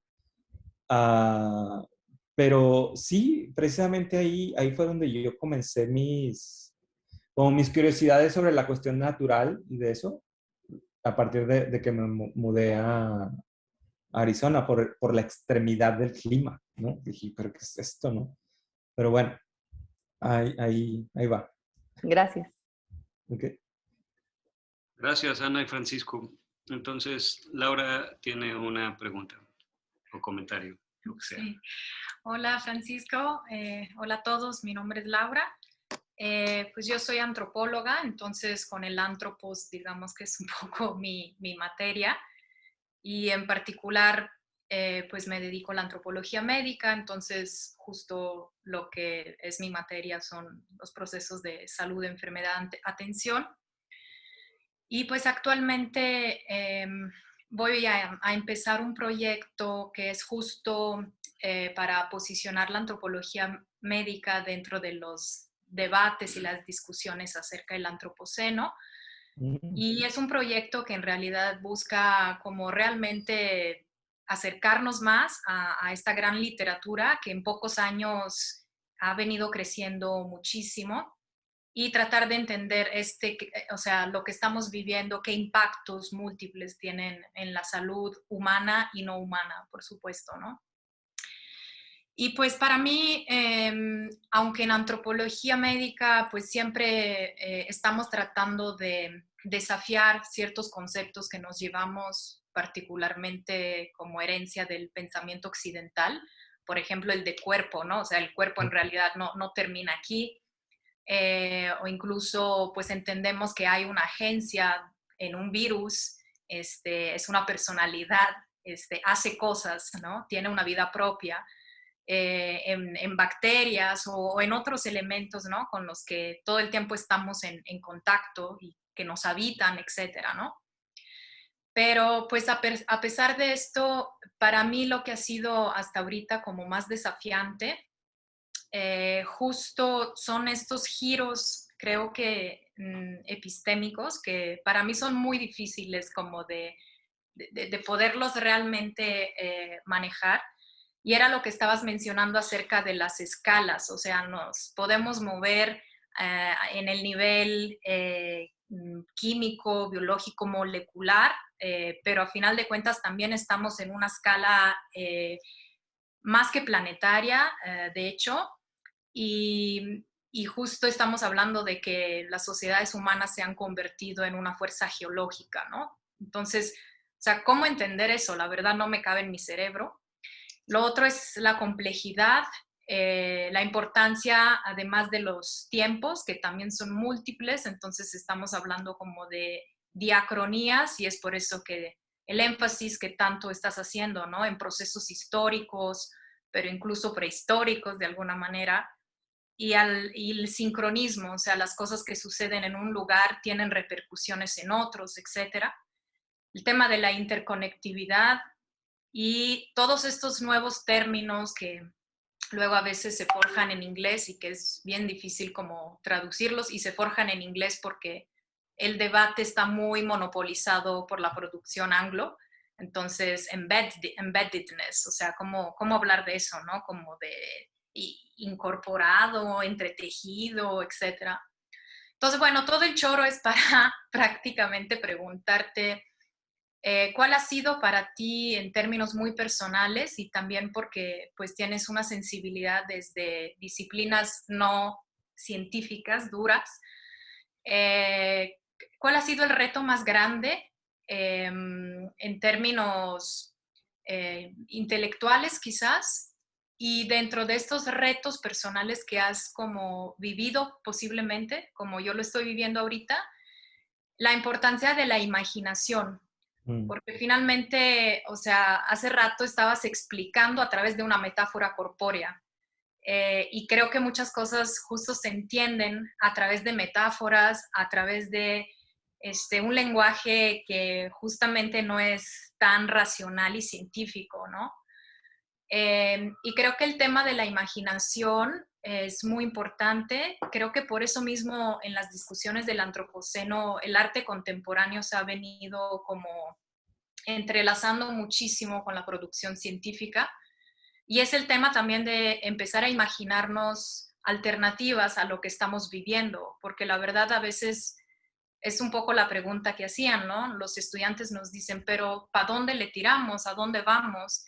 Y la verdad que con las categorías que tenemos es muy difícil pensar en algo distinto a lo que ya está.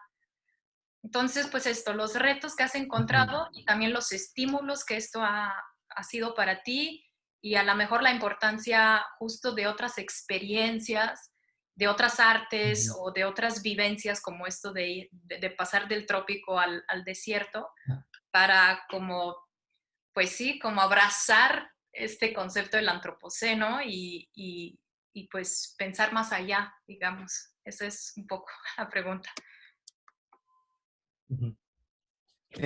Fíjate que me gusta mucho esto de la imaginación que mencionas casi al final, porque al final de cuentas, la crisis que enfrentamos es una crisis de imaginación. Es una crisis de realidades alternativas que tenemos que construir. Han pasado cosas muy malas, van a seguir pasando cosas muy malas, pero tenemos que aprender a reimaginar relatos del futuro. Porque muchas veces pensamos que el futuro es algo que tenemos que construir, ¿verdad? O sea, que eso es lineal y nos imaginamos allá. Pero hay una idea que me gusta mucho de ¿cómo se llama este filósofo? Creo que es Edgar Morin, no me acuerdo, el francés, que dijo que tenemos una idea equivocada sobre el futuro. Tenemos la idea de que tenemos que construir un futuro, pero dice él, en realidad, el futuro es el que construye el presente. Es decir, lo que nosotros estamos haciendo hoy es precisamente construir ese futuro. Y la forma en que nosotros imaginemos dónde nos queremos situar en 20 o a finales de siglo es lo que nosotros estamos comenzando a hacer hoy día. Y la crisis climática es eso. O sea, es reimaginar ese futuro que lucha contra un relato que nos quieren imponer de no hay alternativa, de que el único solución posible es el capitalismo y ya estamos aquí metidos y no hay otra, no hay alternativa. El famoso There's no alternative de Margaret Thatcher, ¿no? De que no hay sociedad, no hay alternativa, o sea, es esto ya, ¿no? Y si lo mueves tantito, ya no, porque se va a echar a perder todo pues ya está todo echado a perder, ¿no? De hecho. Y en cuanto a los retos que tuve de este, digamos, como diálogo interdisciplinario, híjole, fue muy difícil para mí porque, o sea, vengo de la literatura, ¿no? De hablar de novelas y de poemas y todo eso, que por cierto ya cada vez me da más hueva, como que me ha apasionado más esto, y hablar de letras para mí ya es como completamente irrelevante. Y hablar con escritores también ya me es completamente irrelevante. Eh, mm, Fue muy difícil porque fue como aprender otro lenguaje para, para entender la realidad. Tener que aprender lenguaje, por ejemplo, de ecología, que es algo que yo no sabía, ¿no? Y tenía que sentarme y leer libros ahí súper pesados, algunos muy fascinantes, otros muy pesados. Leer sobre ciencias atmosféricas. Leer sobre economía, que era un ignorante, ¿no? Total sobre economía.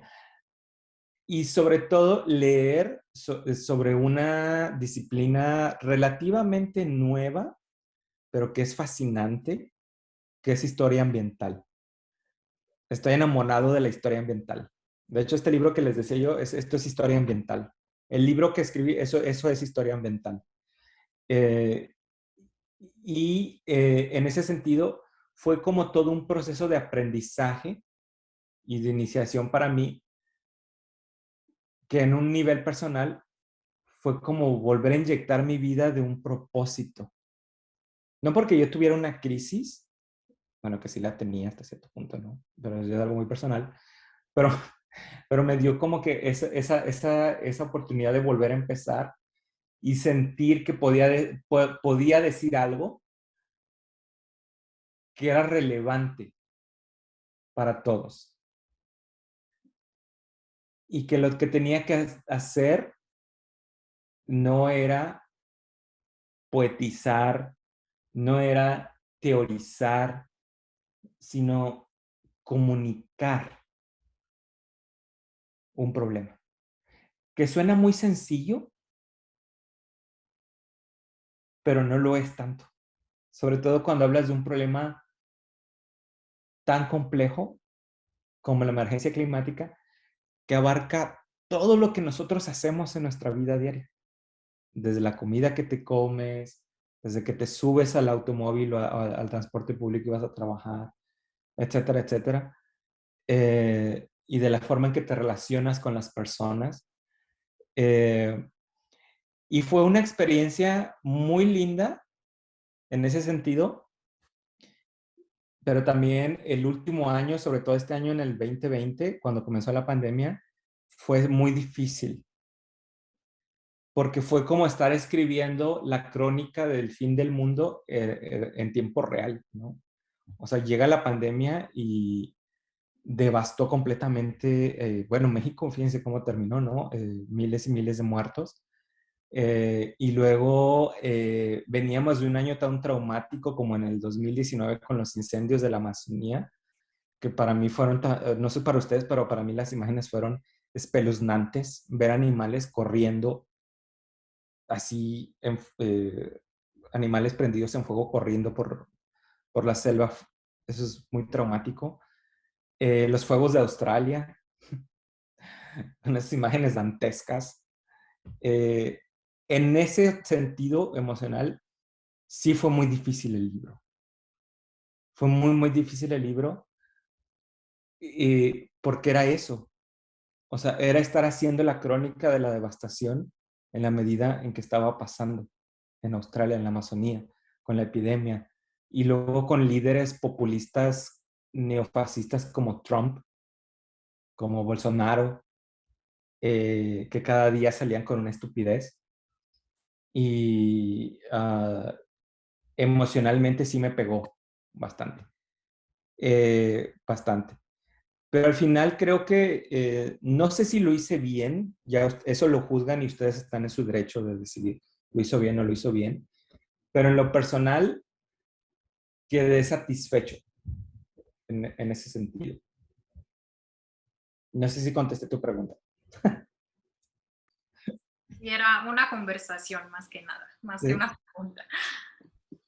Bueno, pues ahí está. Ok. En orden seguía Jorge Martínez, que estaba ordenando sus ideas y seguro ya viene bien filoso con todas ellas.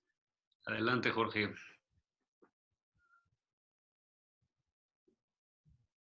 Tienes muteado tu micrófono, Jorge. Tienes que desmutear y volver a empezar. Exactamente eso decía, que si estaba muteado, si no me escuchaban, me lo iban a decir. Gracias.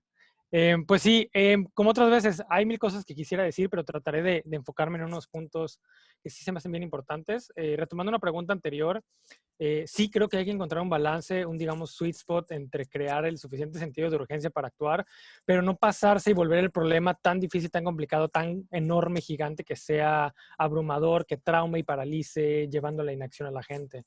Sí quisiera decir que las respuestas que yo normalmente les he dado a los estudiantes cuando me plantean las cosas así, porque se abrumaron, es tratar de centrarme en ideales y que pues queremos buscar alcanzarlos, queremos caminar hacia allá y que es una lucha o son metas, son aspiraciones por las que vale la pena hacer el esfuerzo y hacer la lucha. Entonces, eso normalmente ayuda a recentrar, digamos, la mentalidad o la visión. Jorge, disculpa, ¿me das un segundo? Es que me dice aquí que mi internet está muy, muy lento.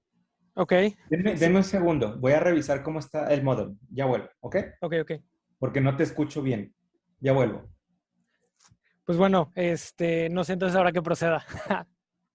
No sé si quieres contar un chiste mientras regresa Francisco. No, no es cierto. Pues hay que rellenar ya es que el subdesarrollo y el...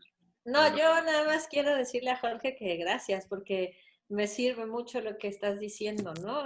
Sobre todo cuando no sé, me ha pasado que los estudiantes de periodismo cada vez están como más asustados de hacer periodismo, ¿no?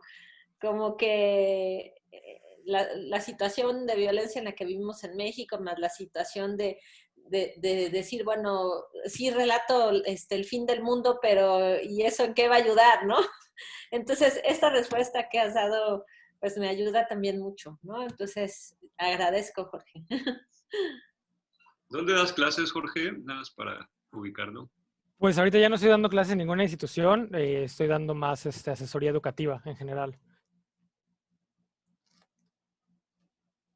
Ah, dice Dulce que donde, yo en la UAM Xochimilco, Dulce.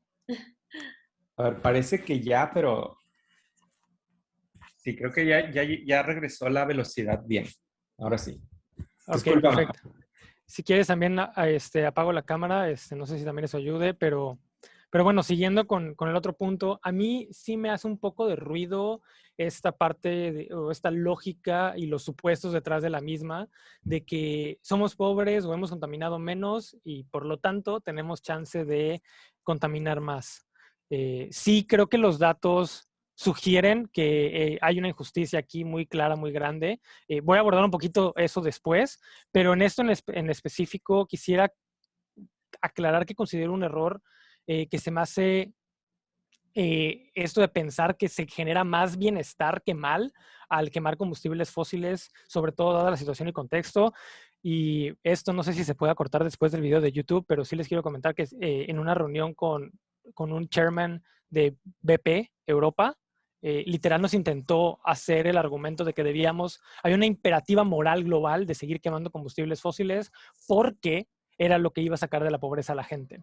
Entonces, esta narrativa se me hace tan peligrosa que es la que usa el chairman de BP Europa, o usaba, porque dejó de serlo después de esa reunión prácticamente. Entonces, creo que debemos de dejar de creer eso, debemos de dejar de creer que las energías renovables, las ciudades hechas a escala humana y para las personas, y que las dietas basadas en plantas son para personas o países de alto poder adquisitivo, ricos o con recursos, y no para los demás.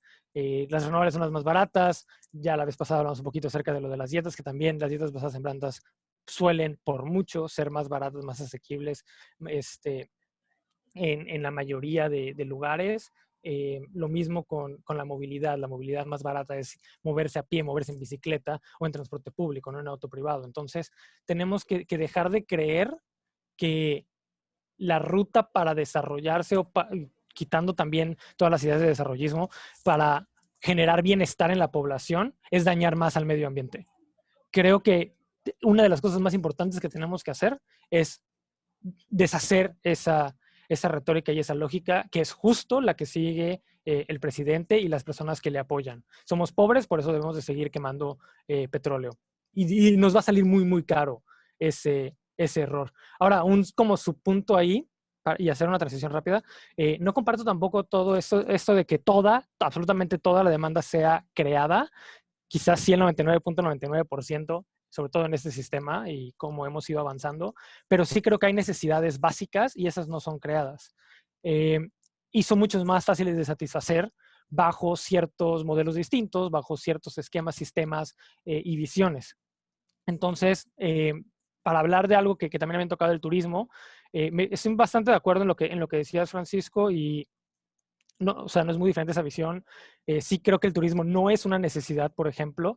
Creo que un ecoturismo, entre comillas, más local, con fines educativos, de apreciar la naturaleza y de conservar y restaurar los ecosistemas, sí podría funcionar. Mientras la gente llegue ahí por sus propios medios, caminando, pedaleando, pues no le veo mayor problema. Por otro lado, otra cosa muy diferente es,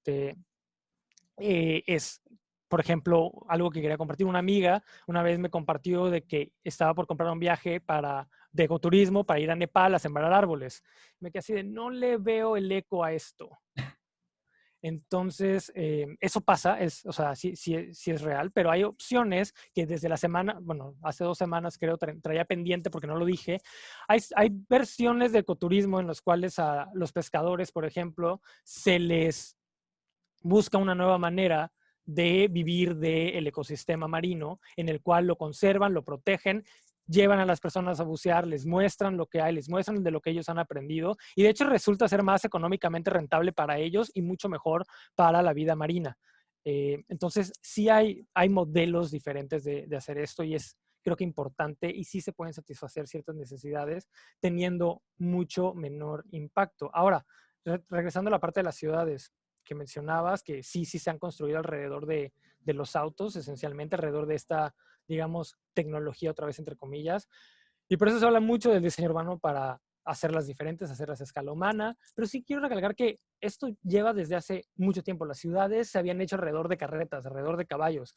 Una de las razones por las que somos muy vulnerables a la crisis climática es que muchas ciudades están en la costa por el transporte y comercio marítimo. O sea, el transporte le ha dado forma y ha de cierta forma moldeado en donde siquiera se hacen las ciudades, y el punto es que esto viene desde muy, muy, muy atrás. Entonces, parte de lo importante aquí es que la relación es bilateral hasta cierto punto. Las ciudades también pueden afectar qué transportes y qué medios usamos, y los medios nuevos que decidamos adoptar o promover también pueden rediseñar nuestras ciudades y todo lo demás. Y aquí es donde viene una parte que ahora sí que mi background más de ingeniero, más hacia tratar de resolver ciertas situaciones y cómo cambiarlo. No sé si alguien aquí toma una postura en particular respecto a si necesitamos cambios incrementales o radicales, pero en mi mente urgen los cambios radicales, cambios sistémicos y de fondo, pero al mismo tiempo, cualquier cambio radical, mi hipótesis es que se debe a la suma de cambios incrementales que a lo mejor no se veían, que a lo mejor estaban bajo la superficie, y que la suma de esos cambios incrementales se dan en este cambio radical o muy violento que se hacen visibles normalmente después de pasar ciertos puntos de quiebre. Entonces he estado leyendo bastante acerca de puntos de quiebre, sobre todo tecnológicos y sociales, y me estoy guiando mucho de la forma de pensar de este artículo, reporte, informe que les comparto aquí el link. Y pues bueno, la cuestión es cómo ir haciendo esta transición, no solo en los sistemas, por ejemplo, alimentario o energético, que era parte de lo que mencionabas al inicio, que no veías como que tuviera mucho fin. Yo sí le veo un fin. El fin es llevar una transformación todavía más profunda, pero es parte de.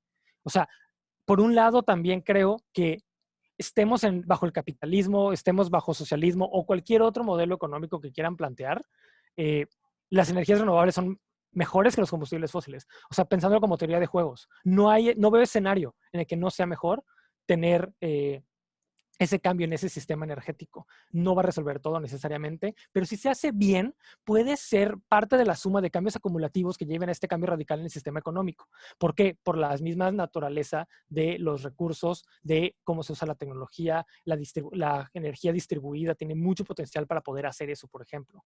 Entonces, sí se me hace muy importante. Y saliendo de esta retórica pues sí, o sea, tenemos que hacerlo las cosas con lo mejor que tenemos ahora. También me parece muy importante esta visión de futuros, esta visión de crear escenarios posibles. Y bajo esa creación social, esa construcción social de un escenario posible que sea más hacia un ideal y no tanto los escenarios distópicos que ya los tenemos grabados en películas, en libros, en el imaginario colectivo, tenemos que sentarnos, reunirnos y realmente construir eso. De hecho, con Laura le he platicado, le he dicho de hacer una teoría de cambio, una sesión de teoría de cambio entre activistas para, de cierta forma, pues ver realmente qué se puede hacer, qué se debe hacer, para dónde y cómo llegar ahí. Eso es la parte que se me hace muy importante, el tener hacia dónde queremos ir y el cómo queremos o podemos llegar hacia allá y salir de este sistema que nos tiene, pues, en la situación en la que estamos, ¿no? Y bueno, también quería mencionar por último de los cómo que se me hacen así muy, muy interesantes. Es un poco la reparación de daños histórica. No sé si alguien ha seguido un poco la conversación respecto a Estados Unidos y cómo se pretende reparar los daños a la comunidad afroamericana debido a la esclavitud, debido a toda la opresión que ha habido durante siglos. Básicamente se han hecho cálculos y estimaciones de lo que se les debería de pagar para retribuirles esos daños. No se me hace ideal, pero se me hace una proposición interesante, y una de las cosas que he pensado respecto a la crisis climática es algo similar. Hay una deuda histórica respecto a las emisiones, respecto al daño ambiental, respecto al colonialismo, y pues a lo mejor pensar que esa deuda histórica de 300, 500 años se pague en 10 años no es muy realista, pero a lo mejor podemos hacerles una reestructuración de deuda para los siguientes 50, 70 años y que paguen de cierta forma de una manera u otra los daños con reparaciones, con restauración, con transferencia de tecnología, etcétera. Entonces a mí sí me interesaría mucho si hay alguna, digo, no he leído el libro, creo que se nota también por todo lo que no dije al respecto, pero sí me interesaría saber desde ciertas visiones, tanto de Francisco como cualquier otra persona aquí presente, de cómo podemos ir haciendo esta transición fuera de esta edad, esta era, pues sí, este periodo de tiempo definido por el capitalismo. ¿Cómo podemos ir saliendo? ¿Cómo desde nuestras trincheras podemos ir promoviendo el cambio sistémico? Insisto, sí pensando un poco en que serán acciones y cambios incrementales, pero sí ir direccionando y ver también hacia qué nos vamos a ir moviendo. Perdón si me alargué demasiado. Gracias, No, Jorge. está bien. Estuvo bien y bueno, dado el tiempo, la hora que es, yo propondría que ya con esto cerraras, Francisco. Entonces, son básicamente 10 minutos. Adelante. Ok. Bueno, oigan, no quiero que quede la impresión aquí de que yo estoy a favor de que se siga explotando petróleo en México, ¿eh? Si revisan mi cuenta de Twitter, tengo muchos hilos ahí donde critico mucho la, eh, la política energética del gobierno de Andrés Manuel López Obrador, ¿eh? Em, am, Eso por un lado. Sí se tiene que parar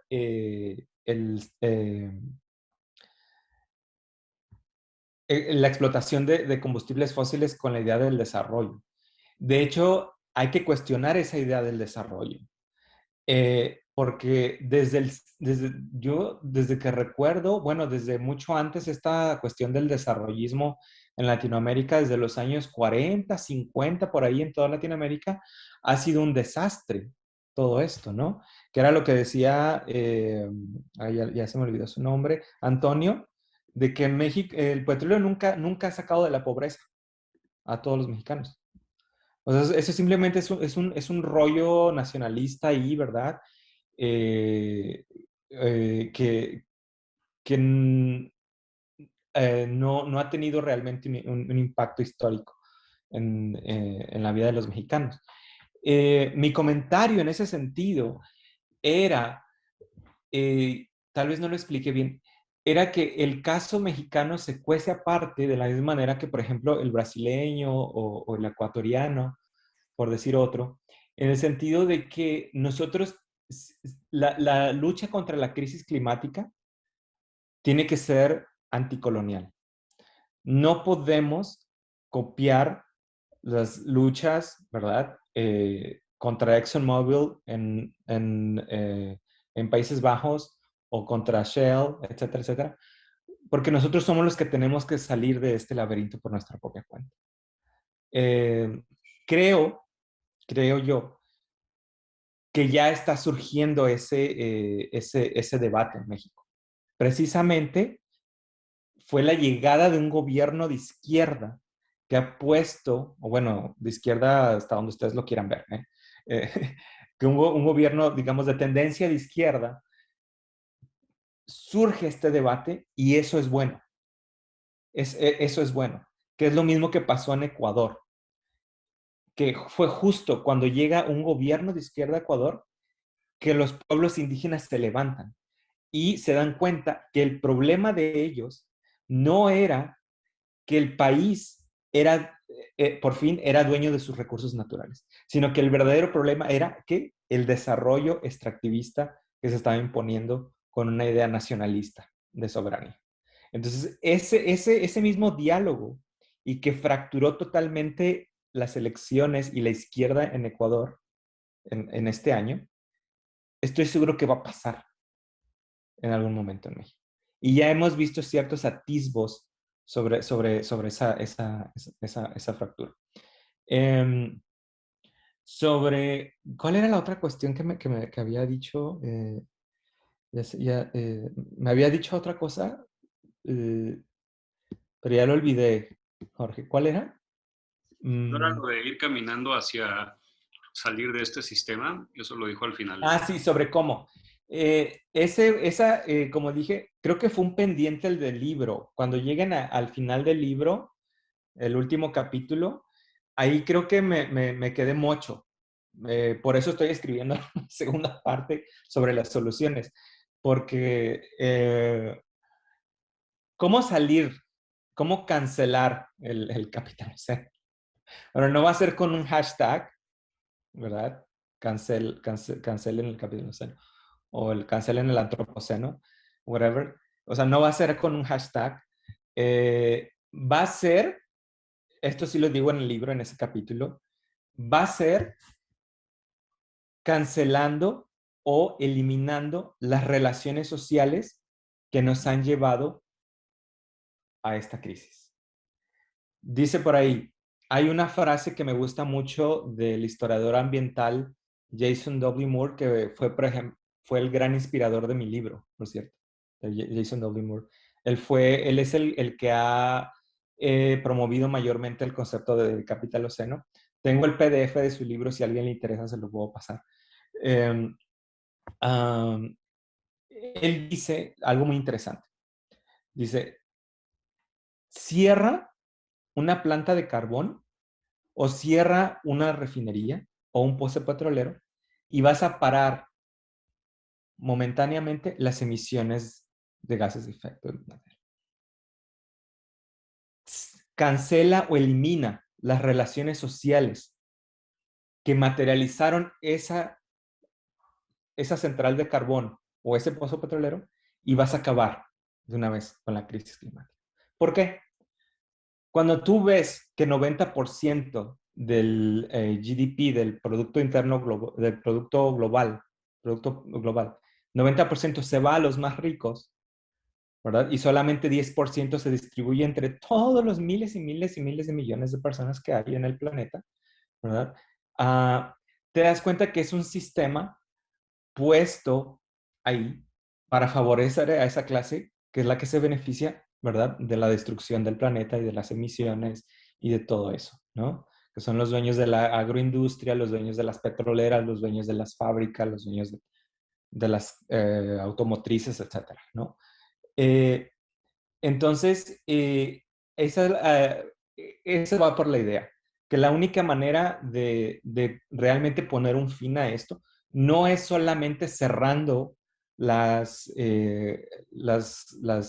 minas de carbón o los pozos petroleros, es eliminando las relaciones sociales que nos han llevado a que el capitalismo, ¿verdad?, use más energías extremas para acelerar el proceso de producción. Eso es lo que vamos a hacer. Y en la medida en que lo hagamos, vamos a nosotros que a plantear o a imaginar una nueva sociedad, ¿verdad?, cuya infraestructura va a ser el fin va a ser que, pues, nuestro bienestar. No acumular riqueza, sino crear un bienestar para nosotros, ¿no? Entonces, creo que por ahí va la dirección a la que tenemos que ir. Como dije anteriormente, creo que ya vimos atisbos de cómo se está desplegando esta lucha. En México vamos para allá. No sé cuál va a ser el siguiente paso. Si ustedes tienen ideas, díganme. Pero bueno, pues ahí está, ¿no? Mi atropellada respuesta o mi atropellado comentario final. Gracias, Francisco. No fue atropellado, fue bastante articulado. Nada más que, bueno, son tantas ideas y es tan denso el tema que pues no hay como dar una respuesta cabal a todo, ¿no? Entonces, pues ya estamos sobre la hora, nada más me falta, perdón, agradecerte de nuevo por tu disponibilidad, por primero haber hecho el libro y luego por dignarte explicarlo a los mortales como nosotros. Y pues bueno, reiterarte la invitación a este espacio en lo sucesivo cuando presentes el segundo libro. Muchas gracias. Como seguimiento de este, avísanos. Y si nos consigues descuento, ya sabes que mejor. Y todavía está el descuento, ¿eh? No sé cuándo lo vayan a quitar. Sí, aunque bueno, tiene razón Ana Claudia, también creo que es bastante limitante respecto a qué parte del país vives. Y pues sí, para quienes estamos fuera de la Ciudad de México es bastante más difícil. Pero nada más quería aprovechar 2 minutos antes de que todos se vayan para de una vez anunciarles que, pues bueno, considerando que la información también ha sido otra damnificada de esta época del capital dominando a la naturaleza y las relaciones humanas, hemos fraguado una idea de abrir paso a información ambiental y prácticamente Tania, Laura y yo, que somos los organizadores de este espacio, vamos a hacer un newsletter con información ambiental, pero lo hemos bautizado un newsletter sonoro. Eso quiere decir que prácticamente va a ser un podcast y que lo vamos a circular de manera quincenal con la información más importante considerando México y el mundo, porque es una crisis global, por supuesto. Y vamos a salir precisamente el día 5, el sábado, aprovechando la efeméride, ¿no? Y pues les comparto pantalla porque ¡tarán! ¡Voilà! El reporte Sandía. ¡Ay, está padrísimo! Y seguramente Francisco y Jorge entenderán el chiste de las sandías, pero pues bueno, no lo voy a chotear explicándolo. Nada más diré que también, además de cada 15 días presentar el newsletter sonoro, vamos a tener intercaladas como entrevistas sobre temas bien puntuales y con personas que pues sí le sepan al tema y no estemos improvisando, ¿no? Y bueno, por lo demás recuerden que esta sesión se queda grabada en el canal de YouTube que tenemos y que, pues bueno, para ideas de temas o inquietudes sobre el espacio, pues siempre estamos ahí en WhatsApp a la orden, Tania, Laura y yo. ¿Qué más se me pasa, Tania? Creo que ya estamos, ¿no? Sí, creo que ya es todo. Muchas gracias a todas y a todos y a Francisco por conectarse. Sí, entonces ahí estamos. Gracias de nuevo, camaradas, y bonita noche. Gracias a ti, Francisco. Ya te dejamos ir a dormir porque ya es tarde por allá. Hasta luego. Gracias. Un abrazo. Hasta luego. Gracias. Abrazos. Chao a todos.